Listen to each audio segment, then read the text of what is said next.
کسی کو دے کے دل کوئی نوا سنجے فغاں کیوں، نہ ہو جب دل ہی سینے میں تو پھر منہ میں زباں کیوں۔ غالب کی تمام شاعری میں انا، خودی اور ذاتی رکھ رکھاؤ کا عنصر بڑا نمایاں رہا ہے۔ عشق و عاشقی میں رونا دھونا، آہو فریاد کرنا اور درد کے مارے چیخنا چلانا، غالب کے ہاں ان عادات سے سخت ناپسندیدگی کا اظہار کیا گیا ہے۔ غالب کا فرمان ہے، کسی سے عشق کرنا، کسی شوق سے محبت کرنا، محبت کرنے والے کی اپنی خواہش ہے۔ اس لیے جب راہ عشق پر قدم رکھ دیا ہے تو درد، مصیبت، رنج و الم کے لیے تیار رہو۔ اس راہ پر چلنے والے ہر مسافر کا سامنا ان ساتھیوں سے ہو کر رہتا ہے، تو نالہ کرنا، چیخو پکار کر کے اس راہ کے تقدس کو پامال نہ کرو۔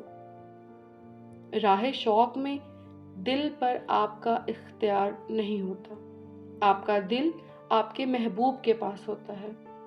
تو سامعین، دل وہ عضو ہے جس پر انسانی جسم کا تمام نظام انحصار کرتا ہے۔ تو اے عاشق، جب تمہارا دل ہی تمہارے پاس نہیں رہا تو دل کی تکلیف کے اظہار کے لیے منہ میں موجود زبان کا کیا مقصد ہے؟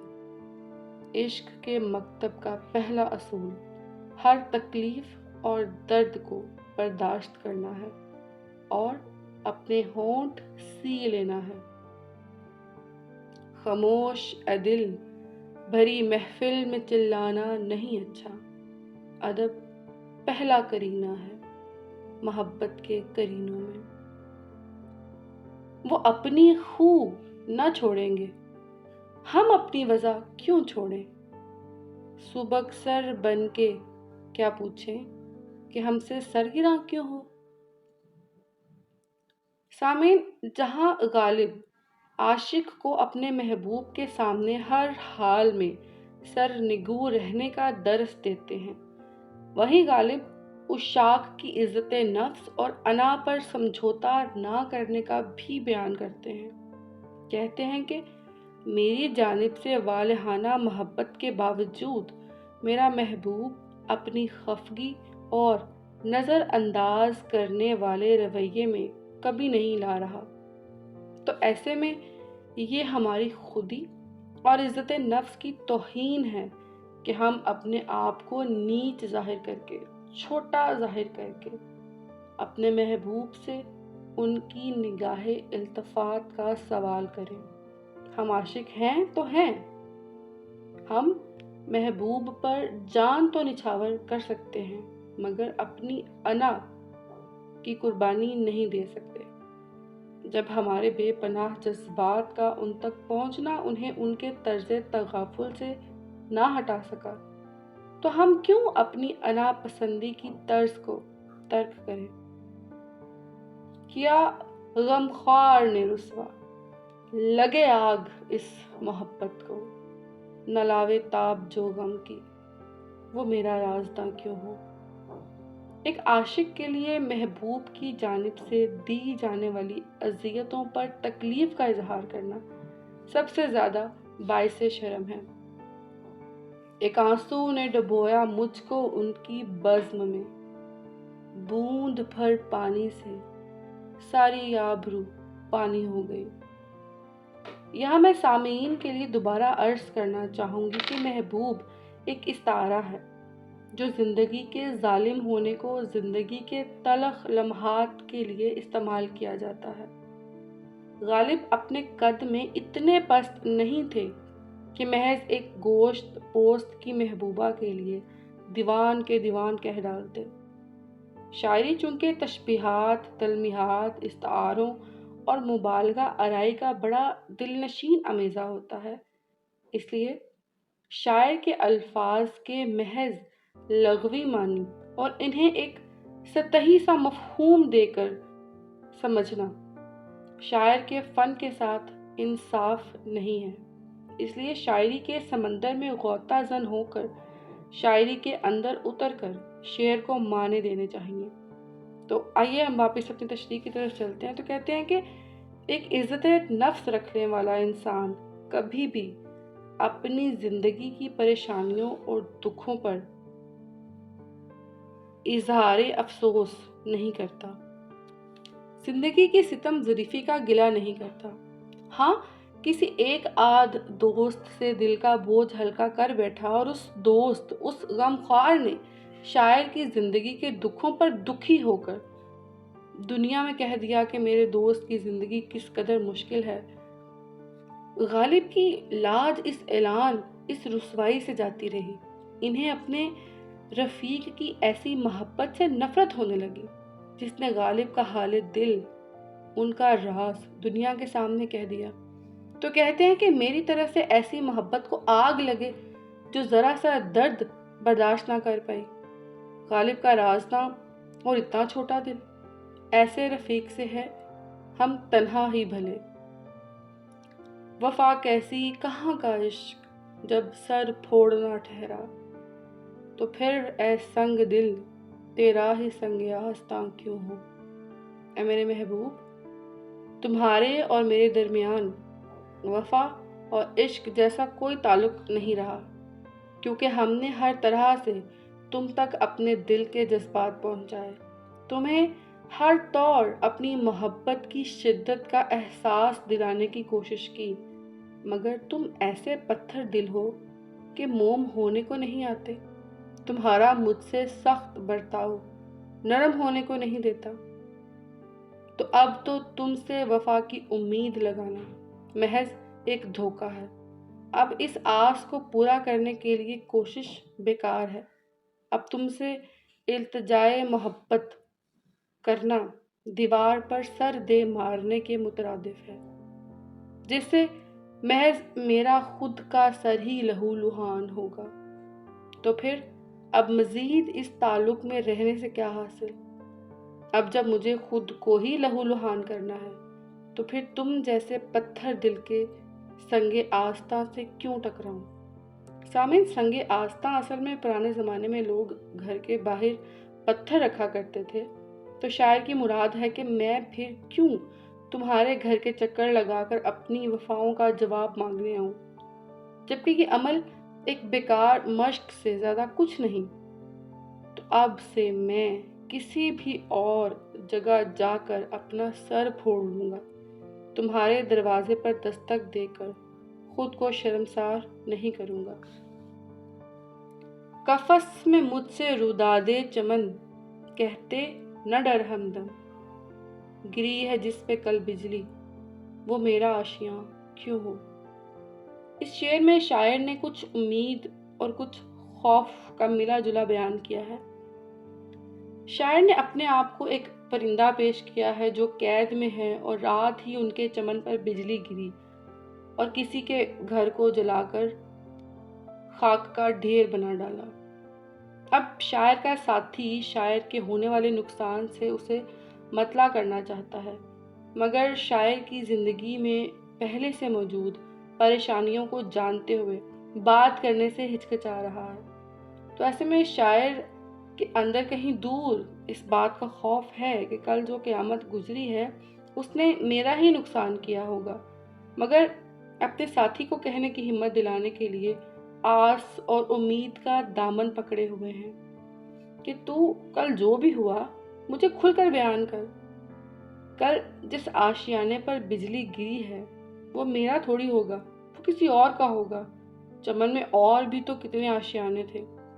سامعین، یہ بیان جس میں کسی بہت بڑے نقصان کو آنکھوں سے دیکھ لینے کے بعد بھی نہ ماننا، اس کے گزر جانے کا انکار کرنا، صدمہ کی آخری انتہا ہوتی ہے۔ جب انسان زندگی کی تلخیاں سہ سہ کر چور چور ہو چکا ہوتا ہے اور اس پر ایک اور مصیبت آن اترے، اور وہ بھی ایسی مصیبت جو اس کے جینے کی واحد آس ہو، جیسے شاعر نے آشیانہ کا لفظ استعمال کیا ہے۔ تو سامعین، آشیانہ جسے تنکا تنکا جوڑ کر بنایا جاتا ہے، اپنے خواب اس گھر سے منسوب کیے جاتے ہیں جس سے حسین دنوں کی یادیں وابستہ ہوتی ہیں، جو تحفظ کا احساس دلاتا ہے، جو مشکل وقت میں پناہ دیتا ہے، اور جب آشیانہ بھی آسمان کی بجلی جلا کر راکھ کا ڈھیر بنا دے تو ایسے صدمے کو لینا اور پھر سہنا بہت کربناک ہوتا ہے۔ اس لیے انسان اپنے آپ سے ہی جھوٹ بولتا ہے کہ نہیں، ایسا ہوا ہی نہیں ہے، ایسا ہو ہی نہیں سکتا۔ تو اس شعر میں غالب نے اس تکلیف کو ایک اور اپنی ہی طرز کا ایک رنگ اڑا کر ہم تک پہنچایا ہے۔ یہ کہہ سکتے ہو ہم دل میں نہیں ہیں، پر یہ بتلاؤ کہ جب دل میں تم ہی تم ہو تو آنکھوں سے نہاں کیوں ہو؟ اے میرے محبوب، تم یہ کہہ سکتے ہو کہ ہم دل میں نہیں ہیں، یعنی تم میرے دل میں نہیں ہو۔ تم یہ ہرگز نہیں کہہ سکتے کہ تم میرے دل میں مقیم نہیں ہو۔ تم تو ہر وقت میرے دل میں بستے ہو، میرا دل تمہاری ہی رہائش گاہ ہے، مگر اس دل میں ہر لمحہ رونق افروز ہونے کے باوجود کیوں تم میری آنکھوں سے دور ہو؟ کیوں تم شرف ملاقات نہیں بخشتے؟ کا شکوہ دیکھو جرم کس کا ہے، نہ کھینچو گر تم اپنے کو، کشاکش درمیاں کیوں ہو؟ شاعر کا کہنا ہے کہ میرے محبوب، میرے جذبہ محبت کا شکوہ کرنا سراسر مجھ سے زیادتی ہے، کیونکہ اس میں تو قصوروار ہی نہیں ہوں۔ تم خود حالات کا مشاہدہ کرو اور بتاؤ کہ اس کشاکش کا ذمہ دار کون ہے؟ میرا تمہیں محبت سے اپنی جانب مائل کرنا اور تمہارا مجھ سے منہ پھیر لینا۔ اگر تم مجھ سے کھچے نہ رہو، یعنی اپنے آپ کو مجھ سے دور نہ کرو، تو یہ کشاکش جو میرے اور تمہارے مابین ہے، یہ ہوا ہوتی رہے۔ یہ فتنہ آدمی کی خانہ ویرانی کو کیا کم ہے، ہوئے تم دوست جس کے، دشمن اس کا آسماں کیوں ہو؟ اردو شاعری میں آسمان کو قسمتی خرابی، تقدیر کی جانب سے پیش آنے والے مصائب کے لیے استعمال کیا جاتا ہے۔ غالب کی زندگی چونکہ مسلسل رنج و الم کا شکار رہی، مصیبتوں نے ہمیشہ ان کے گھر میں ڈیرا جمائے رکھا، ہمیشہ ان کے آنگن میں ناچتی گاتی رہیں، کبھی معاشی تنگ دستی کا لبادہ پہن کر اور کبھی احباب کی جانب سے ملنے والے دکھوں کی صورت میں۔ غرض غالب کا ہر اگلا دن پچھلے دنوں سے بڑھ کر دردناک گزرتا۔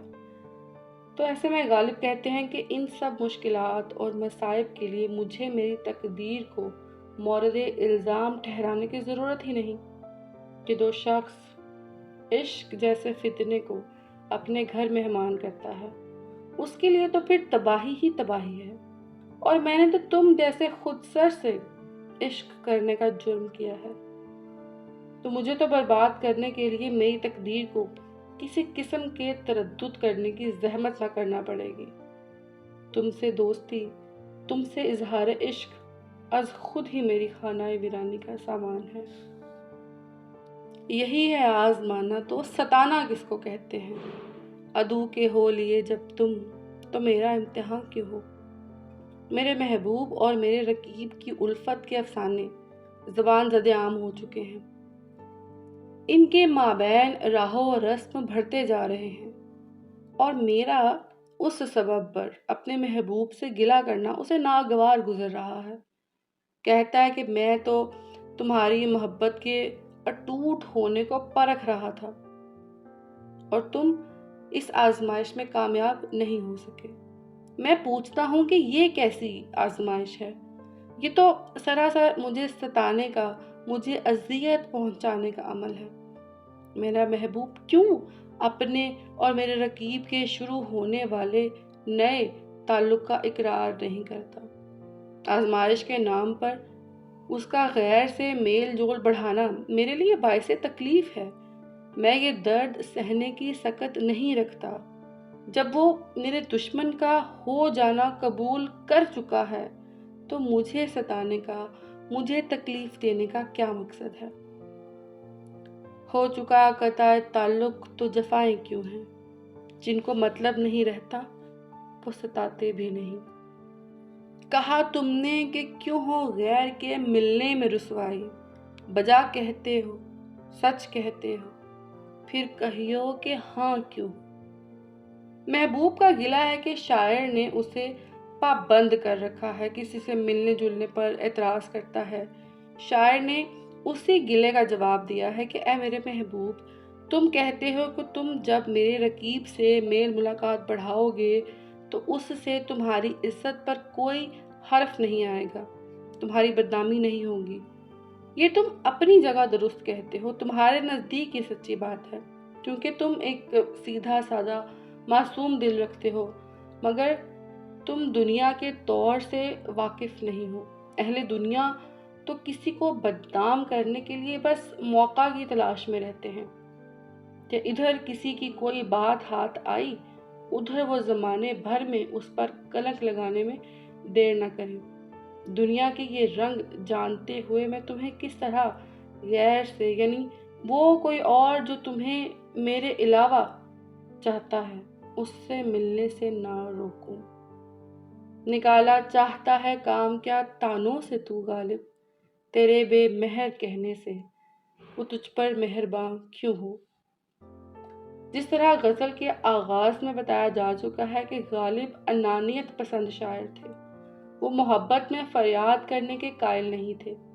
کہتے ہیں کہ تمہارے ہر طور، تمہارے محبوب پر فریفتہ ہونے، اس پر دل و جان نثار کرنا اگر محبوب کو تمہاری جانب مائل نہ کر سکا تو اب تم تانا گوئی کا ہتھیار آزمانا چاہتے ہو۔